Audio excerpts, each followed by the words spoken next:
The Mahogany Desk and the Impossible Report. On the cold, gray morning of March 17, 1943, the oppressive silence of the Abwehr's headquarters on Tirpitzufer was shattered. A heavy, nondescript intelligence folder, bound in coarse cardstock and smelling of stale tobacco and damp transit, was slammed on the polished mahogany desk of Admiral Wilhelm Canaris. As the enigmatic and increasingly disillusioned chief of the Abwehr, German military intelligence, Canaris was a man who lived and breathed the weight of the world's secrets. But the force of this specific impact was visceral.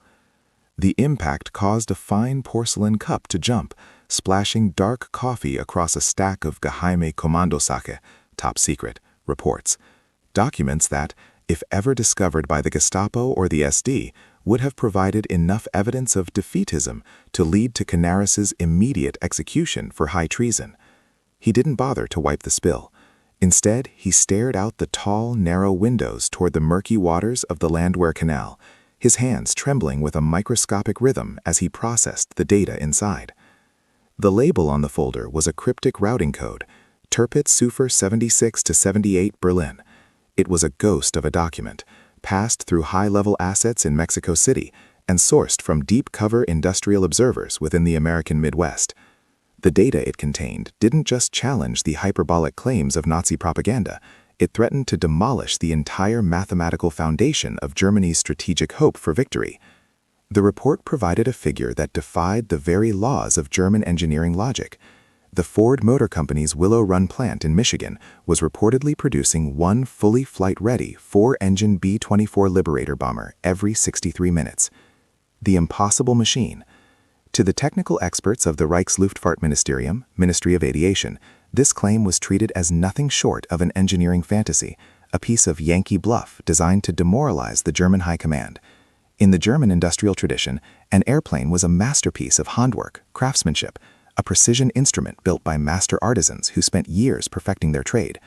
The B-24 Liberator, however, was a mechanical behemoth of such terrifying complexity that the idea of mass-producing it like a consumer good felt like a mathematical hallucination. To understand the sheer scale of the miracle occurring in Michigan, one had to look at the anatomy of the machine itself. A single B-24 was not just a vehicle, it was a flying industrial achievement consisting of 1.5 million individual parts. Every single one had to be manufactured to exacting tolerances, cataloged, and moved through a supply chain that spanned half a continent. 450,000 rivets. In German factories, riveting was a slow, deliberate process of manual labor. At Willow Run, it was being reimagined through the lens of automotive assembly line speed. 30,000 separate components. These ranged from 4 massive 1,200 horsepower Pratt & Whitney radial engines to the ultra-complex, top-secret Norden bomb sight and miles of intricate electrical wiring and hydraulic tubing. 18 tons of airframe, a massive long-range weapon made of high-grade aluminum designed to carry tons of high explosives over thousands of miles. The technical reality was staggering. This massive aircraft was allegedly rolling off a continuous assembly line faster than the Third Reich could manufacture a Kubelwagen, the simple, lightweight military bucket car that was the German equivalent of a Jeep. Despite Major Friedrich Wilhelm Heinz triple-checking the intelligence through multiple back channels and statistical cross-references, the numbers remained unwavering and terrifyingly consistent. It was the first tangible sign of a fatal systemic miscalculation.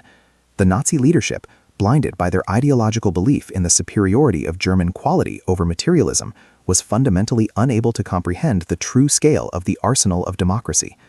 As Canaris closed the folder, he realized the war was no longer being fought on the steppes of Russia or in the deserts of North Africa.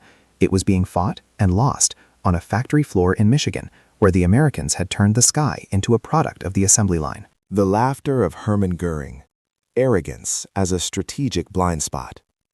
The roots of this catastrophic intelligence failure were not buried in a lack of data, but in the soil of ideological arrogance. The Third Reich's inability to foresee its own industrial eclipse was a direct result of a superiority complex that permeated the highest echelons of the Nazi leadership. 2 years before the Willow Run report landed on Canaris's desk, in the early months of 1941, the warning signs had already begun to flicker like a distant storm. Luftwaffe General Karl Koller, a man of meticulous detail and rising anxiety, had hand-delivered a series of urgent dossiers to Reichsmarshal Hermann Göring. These documents contained the chilling assessments of General Friedrich von Bettger, the German military attaché in Washington. Bettger was a seasoned observer who had walked the factory floors of the American Midwest. His reports were stark. He warned that American aircraft production was not merely growing, it was exploding toward a staggering rate of 2,000 planes per month. The refrigerators and razor blades fallacy. Göring's response to these figures has since become a legendary study in historical hubris. Upon reading the numbers, the Reichsmarshal did not call for an emergency industrial review. Instead, he erupted into a fit of theatrical, boisterous mockery.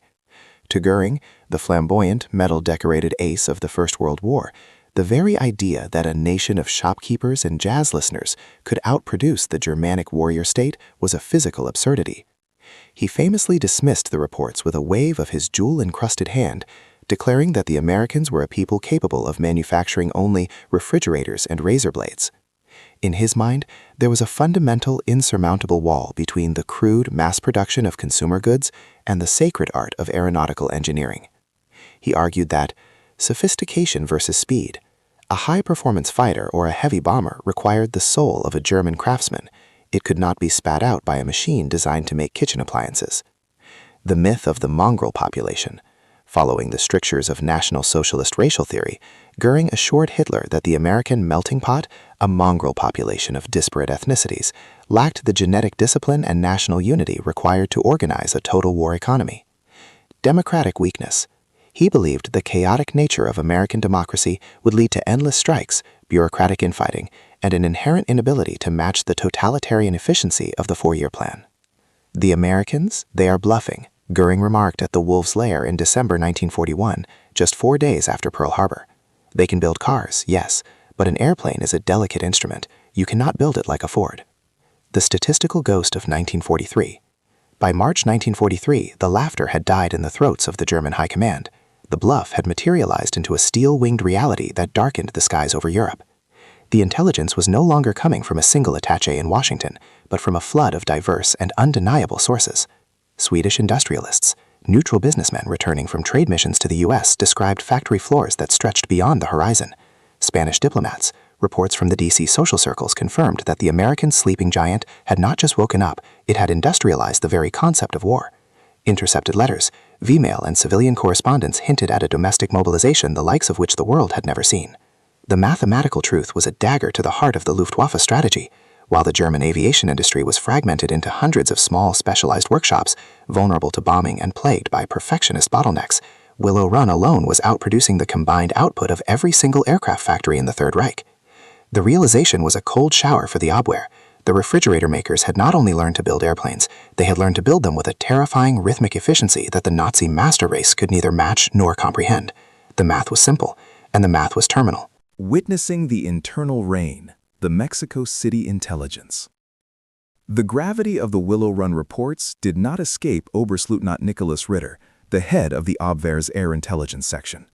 Unlike many of his contemporaries in the OKW, High Command of the Armed Forces, who had never set foot outside of continental Europe, Ritter possessed a hauntingly intimate knowledge of the American psyche and its industrial capacity. Ritter had lived in Manhattan for over a decade during the interwar years, operating under various covers. He had stood on the sidewalks of New York and watched with a mixture of awe and dread as the Chrysler Building and the Empire State Building rose into the clouds in less than 2 years, feats of vertical engineering that would have taken a generation in Europe. He understood that when Americans applied their frontier spirit to a logistical problem, the results were often transcendental. He leaned across the map table in Berlin and whispered a warning to Admiral Canaris that was as cold as a funeral shroud. Admiral, if these numbers are even 50% correct, Germany has already lost this war. We are no longer fighting a military, we are fighting a factory. From this moment on, the conflict is no longer a matter of strategy or will. It is merely a question of mathematics and time. The Leather Merchant of Mexico City. The most vivid and terrifying proof of this industrial sorcery arrived in February 1943 through a high-stakes intelligence operation in Mexico City, a neutral playground of spies, oil barons, and expatriates. The primary actor was Wolfgang Blau, a deep-cover Abwehr agent posing as an affluent Argentine leather merchant. Blau had successfully infiltrated a lavish reception for the German-Mexican Commerce Association, an event thick with the scent of expensive cigars and the undercurrent of international intrigue. It was there, amidst the clinking of crystal and the hum of high-level gossip, that Blau struck gold. He found himself in a corner of the ballroom with Harold Morrison, an American oil executive with ties to the Midwestern industrial complex.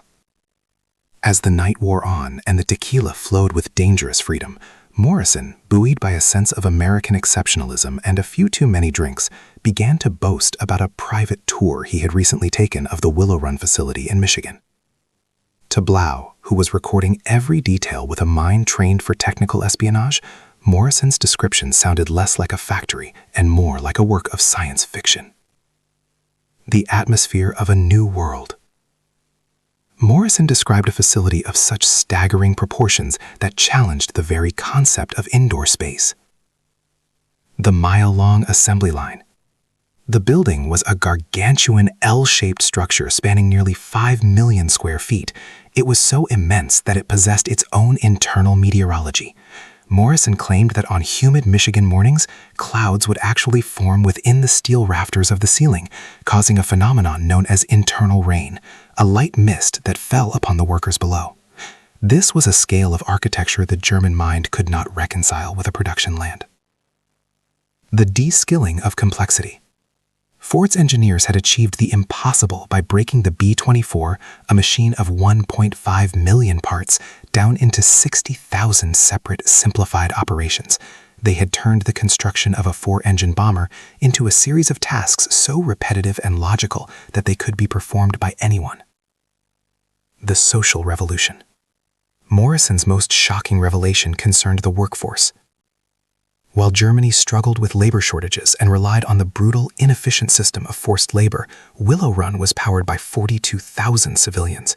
This included thousands of women, the riveters, and minority workers who were being trained in just a matter of days. They were performing technical installations, mounting radial engines and calibrating hydraulic systems that would have required a German apprentice to undergo 5 years of rigorous training under a Meister. The napkin of doom. To illustrate his point, Morrison pulled a silver pencil from his pocket and began to sketch the production flow on a white linen cocktail napkin. He drew the tributaries of the factory, how massive wing sections, fully wired fuselages, and completed tail assemblies converged at the final assembly line, like rivers flowing into the sea. He scribbled a final, devastating number on the corner of the cloth: 63. 1 bomber every 63 minutes. Blau's report on this encounter sent shockwaves through the Abwehr. It painted a picture of a nation that had not only mobilized for war, but had industrialized the very concept of victory. The internal reign of Willow Run was not just a weather phenomenon. It was the first teardrop in the funeral of the Third Reich. The architect's secret: intelligence from Spain. While the rumors from Mexico City provided the atmosphere of the American industrial miracle, the hard technical confirmation, the structural skeleton of the nightmare, arrived via a more sophisticated channel, the Spanish diplomatic pouch. The conduit was Colonel José Hungría, the head of the Spanish military intelligence and military attaché in Washington. Spain, under Francisco Franco, played a dangerous double game of armed neutrality. While officially non-belligerent, the Spanish regime was starving for resources. In a cold-blooded transactional arrangement, Hungría funneled high-level American industrial secrets to Berlin in exchange for shipments of tungsten, or wolfram, a rare metal vital for the hardened steel used in German armor-piercing shells and machine tools. The meeting with the cast iron man. In March 1943, Hungría managed to secure an audience with the man responsible for the mechanical soul of the Willow Run operation, Charles Sorensen.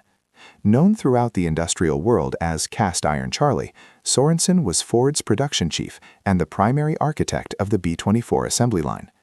Sorensen was a man of cold efficiency and brutal pragmatism. Believing he was speaking to a neutral representative of a neutral nation and perhaps a future customer in a post-war world, Sorensen spoke with a terrifying degree of transparency. He didn't just give Hungria figures, he gave him the philosophy of mass destruction. From swarming to flow. Sorensen explained the fundamental flaw in the way aircraft had been built for the first 40 years of aviation history, a flaw that still plagued the German Luftwaffe's production centers in Augsburg and Regensburg. The 1940 crisis. Sorensen revealed that in 1940, it took roughly 180,000 man-hours to build a single B-24 Liberator by hand. At that rate, the war would be over before a single wing reached the front. The swarm problem. In the German model, the aircraft remained stationary while swarms of specialized workers moved toward it, often tripping over one another, waiting for tools, and creating massive logistical bottlenecks. The Sorensen solution, his revolutionary insight, was to treat an 18-ton bomber like a Model T Fort. He stopped the workers from moving and started moving the aircraft. The B-24 was broken down into modular subassemblies that moved along a continuous track, passing stationary workers who performed a single perfected task before the machine glided to the next station. "We don't build planes," Sorensen reported to Hungria. "We manufacture movement." The mathematics of human resource. Hungria's report to Berlin contained a section that was perhaps even chilling than the assembly line specs, the apprentice schools. Sorensen boasted that Willow Run was training 8,000 new workers every single week. Sorensen's final remark to Hungria was a piece of socio-political intelligence that hit the Abwehr like a physical blow. He claimed that utilizing every available human resource, regardless of background or prior skill, was the secret to democracy's hidden strength. It was a direct refutation of the Nazi master race ideology, proving that a diverse, de-skilled workforce could outproduce the elite craftsmen of the Reich. The blueprint of doom. This report reached the desks in Berlin within 2 weeks of the meeting. It provided more than just data. It provided a blueprint of a production machine that was mathematically unstoppable. When the Abwehr analysts plotted Sorensen's growth curves against Germany's maximum industrial capacity, the lines crossed in a way that signaled the end. The report confirmed that even if the Luftwaffe shot down 10 bombers for every one they lost, the American river of steel would simply widen its banks. For the first time, the German High Command was looking at a war they couldn't win with bravery or tactics, because they were being erased by the clock. Verification and fatal denial, the collision of data and delusion. By the late spring of April 1943, the internal dossier at the Abwehr had swollen into an undeniable mountain of evidence. The intelligence was no longer a collection of anecdotes or whispers from Mexico. It was a multi-dimensional statistical reality. Admiral Canaris' analysts had meticulously cross-referenced data from 17 independent high-level sources, ranging from neutral industrial observers to double agents embedded in the Allied supply chain. The confirmation even arrived from the far side of the globe. Commander Toshikazu Ome, a brilliant Japanese naval strategist, had sent a series of high-priority coded cables to Tokyo. These messages, intercepted and decrypted by the Abwehr's cryptanalysts, contained a chilling admission from Germany's own ally. The single Willow Run facility was currently outproducing the entire domestic aviation industry of the Japanese Empire. The staggering production reality. The numbers were so vast they became abstract. To the German mind, which was struggling to keep the Luftwaffe equipped with enough spare parts, the American figures looked like a misprint. Willow Run's peak output. The plant was reaching a terrifying crescendo of 650 B-24 Liberators per month. To put this in perspective, this single factory was producing more 4-engine heavy bombers than the entire German industry was producing of all twin-engine bomber types combined. Total U.S. Liberator production.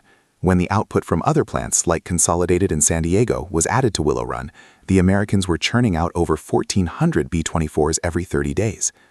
Operation Pastorius, the search for ground truth. Desperate for what intelligence officers call ground truth, unfiltered eyewitness confirmation, Canaris authorized one of the most high-stakes and controversial missions of the war, Operation Pastorius. While history often remembers this mission as a failed attempt to blow up American bridges and power plants, its classified primary objective was far more subtle. The saboteurs, landed by U-boats on the shores of Long Island and Florida, were tasked with infiltrating industrial centers to gather hard visual evidence of production speeds. Canaris didn't just want to destroy the factory, he wanted to measure it. He needed proof that could withstand the scrutiny of a skeptical and defensive high command. When the team leader, George John Dash, eventually turned himself into the FBI, He revealed the pathetic state of the German leadership's psyche during his interrogation. He told the Americans, "Berlin doesn't believe your figures. They are convinced that Willow Run is a Hollywood set, nothing but propaganda. Canaris didn't send us to stop the bombers. He sent us to find proof that would finally force Göring to accept the reality of his own defeat." The confrontation at Karen Hall. On April 20th, 1943, Hitler's 54th birthday, Canaris made a final desperate attempt to inject reality into the veins of the Third Reich. He traveled to Karen Hall, the opulent, sprawling hunting estate of Reich Marshal Hermann Göring. In a private study, surrounded by looted Renaissance art and the trophies of dead animals, Canaris laid out a series of high-resolution aerial reconnaissance photographs and intercepted shipping manifests. The data was a death sentence for German air superiority. The aluminum gap. Canaris pointed to the manifest showing that Willow Run alone was consuming 16 million pounds of aluminum per month. The impossible comparison. This single American factory was using more aluminum in 30 days than the entire German Reich produced in the same time frame. The reaction from Göring was not one of alarm, but of petulant defensive denial. He paced the room, his hand resting on his ceremonial baton, and looked at the photographs of the mile-long assembly line with a sneer. He famously dismissed the evidence as a masterful American deception. "These are wooden mock-ups, Canaris," Göring barked. "They have built a movie set to scare us. Those are scale models and cardboard facades. The Americans are a nation of entertainers, not engineers. They are trying to win the war with mirrors." As Canaris left Karen Hall, he knew the fate of the Reich was sealed. The math of defeat was complete, but the men in power had chosen to ignore the numbers. The war would continue for 2 more years, but for those who understood the rhythm of Willow Run, the final curtain had already fallen. The infectious delusion of the Reichsmarshal soon reached the very top. When the data was eventually synthesized for Adolf Hitler, the Führer's reaction was a carbon copy of Göring's dismissal, though flavored with his own specific brand of racial mysticism. To Hitler, the industrial output of the United States was not a mathematical problem, but a spiritual one. He argued with a fervor that bordered on the pathological, asserting that while the decadent Americans could certainly churn out automobiles and washing machines on an assembly line, a heavy bomber was an entirely different species of machine. He believed that a 4-engine long-range weapon required a precision and spiritual dedication that was the exclusive biological inheritance of the German master race. He viewed the B-24 as a flying coffin built by mercenary labor, convinced it would fall out of the sky when faced with the superior will of a Messerschmitt pilot. The ghost in the projector, the smuggled footage. By May 1943, Admiral Canaris decided that statistics and photographs were no longer enough to satisfy his own need for ground truth. Through a high-risk operation involving a double agent in the American film industry and a clandestine handoff in neutral Lisbon, the Abwehr obtained a prize of unimaginable value, 5 minutes of 16mm motion picture film smuggled directly from the interior of the Willow Run plant. In the dead of night, in a soundproofed room deep within the Tirpitz-Ufer headquarters, Canaris and his trusty deputy, Colonel Hans Oster, sat in total darkness as the projector whirred into life. What they saw on that flickering screen was the industrial equivalent of an apocalypse, the mechanical symphony. They witnessed the mechanical precision of the mile-long line in actual motion. They saw massive fuselage sections being hoisted by overhead cranes with a grace that surpassed anything in the German aviation industry. The Invisible Army. They watched the diverse workforce, men in overalls, women in headscarves, and workers of all races moving in a perfect synchronized ballet of production. There was no democratic chaos here. There was only a terrifying rhythmic efficiency. The final product. At the end of the film, the camera panned to the hangar doors as a completed B-24 was towed out onto the tarmac, the 5th one to leave the line in just 5 hours. When the film ran out of the reel and the white light hit the wall, the room remained silent for a long time. Canaris reached out, took a silver cigarette lighter from his pocket, and set the film strip on fire. He watched the cellulose melt into a black toxic puddle. "We cannot show this to them, Hans," Canaris whispered to Oster. "If we show this to the Führer or the OKW, they will not see the truth. They will accuse us of being defeatist traitors or of manufacturing a Jewish-American hoax. We are the only ones who know that we are already ghosts." Speer's private terror, the architecture of annihilation. Even the man tasked with saving the German economy, Albert Speer, the Minister of Armaments and War Production, was beginning to see the shadows on the wall. Speer was a technocrat, a man who worshipped at the altar of efficiency, and he had secretly obtained his own copy of the Willow Run data through industrial channels in Switzerland. In his private diary entries from late 1943, Speer's usual cold, calculated tone was replaced by a sense of sheer existential dread. He wrote about the mathematical wall Germany was hitting. He noted that while he was trying to rationalize German industry by consolidating small workshops, the Americans had already achieved a level of industrial integration that was 20 years ahead of the Reich. If these figures are even 50% accurate, Speer wrote in a passage he would never dare show his Führer, we face not merely a military defeat, but a total industrial annihilation. The weight of Michigan is heavier than the weight of the Wehrmacht, but I cannot speak this truth aloud. To do so would be to sign my own death warrant. I must continue to build our masterpieces of craftsmanship while the Americans continue to build a world. The conclusion of the math. The intelligence from Willow Run was the final piece of the puzzle. It proved that the war was no longer a competition of soldiers, but a competition of throughput. By mid-1943, the math of defeat was finished. The Americans had successfully turned the sky into an assembly line, and for the leadership in Berlin, the only thing left was the long, bloody wait for the inevitable. The final accounting. The death of mythology. By the time the reality of American industrial output could no longer be dismissed as propaganda or wooden mock-ups, the geographic and strategic fate of the Third Reich had been sealed. The math that Admiral Canaris had feared in 1943 had by 1944 manifested into a physical weight that pressed down upon every square inch of occupied Europe. The math of defeat was no longer a secret folder on a mahogany desk. It was a permanent, roaring presence in the German sky. The transition from impossible reports to irrefutable catastrophe occurred during Big Week, Operation Argument, in February 1944. Over a 6-day period, the U.S. Army Air Forces launched over 1,000 heavy bombers in coordinated strikes against the very heart of the German aviation industry. By the time the dust settled over the ruins of the Junkers and Messerschmitt plants, the Luftwaffe's ability to replace its losses had been shattered. The disparity reached its surreal climax on June 6, 1944, D-Day. As the Allied Armada approached the beaches of Normandy, the air was saturated with 11,000 Allied aircraft, providing a total umbrella of protection. In heartbreaking contrast, the once feared Luftwaffe, starved of fuel, pilots, and airframes, could muster fewer than 300 sorties to defend the Atlantic Wall. The master race was not being outfought, it was being erased by a tidal wave of mass-produced aluminum. The Willow Run Miracle. The April 1944 Apex. In April 1944, the Willow Run facility reached its absolute flow state, a level of industrial synchronization that historians still regard as a pinnacle of human organizational achievement. The plant's performance metrics for that month served as the final nail in the coffin of Nazi racial and industrial theory. The 63-minute heartbeat. During this peak, Willow Run produced 453 completed airplanes in just 468 hours. This meant a 4-engine heavy bomber, complete with its 1.5 million parts, was rolling off the line every 63 minutes, day and night, without interruption. The scale of mobilization.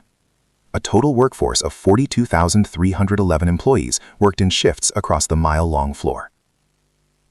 The demographic nightmare for Nazi ideology. The most crushing blow to Berlin's worldview was who was building these planes. The workforce was composed of groups labeled inferior or weak by the Nuremberg laws. 26% women, the Rosie the Riveters, who proved that technical dedication was not a masculine or Germanic monopoly. 9% African-American workers, migrants from the American South who mastered complex assembly tasks in weeks. 3% disabled veterans, proving that the American mongrel population was capable of a total inclusive mobilization that Germany's rigid social hierarchy could never achieve. The verdict of history. The brutality of the numbers. When the war finally ended and the smoke cleared from the ruins of the Tirpitz-Ufer headquarters, the final accounting revealed a scale of production that bordered on the incomprehensible. The refrigerators and razor blades that Göring had mocked had become the largest air fleet in human history. The United States produced 3.2 times more aircraft than Germany. This achievement is even more staggering when one considers that the U.S. was simultaneously fighting a global two-ocean war, supplying the Soviet Union through Lend-Lease, and building the most complex naval fleet in history, all while maintaining a standard of living for its civilians that was higher than Germany's at its pre-war peak. The final report. On April 20, 1945, exactly 2 years after his disastrous meeting with Göring at Kellenhall, Admiral Wilhelm Canaris' final assessment was documented shortly before his own execution by the regime he had tried to warn. His words serve as the ultimate epitaph for a regime that chose mythology over mathematics. Germany dies not from a lack of intelligence, but from a lack of wisdom to believe intelligence that contradicts what we wish to be true. We counted the rivets, we measured the wings, and we calculated the hours, but we could not calculate the spirit of a people who believe that any man or woman can be taught to build a miracle. As the last B-24 rolled off the line in June 1945, the factory at Willow Run began to fall silent. It had done its job. It had proven that in the 20th century, the greatest weapon of war was not the sword of a master, but the stopwatch of a foreman.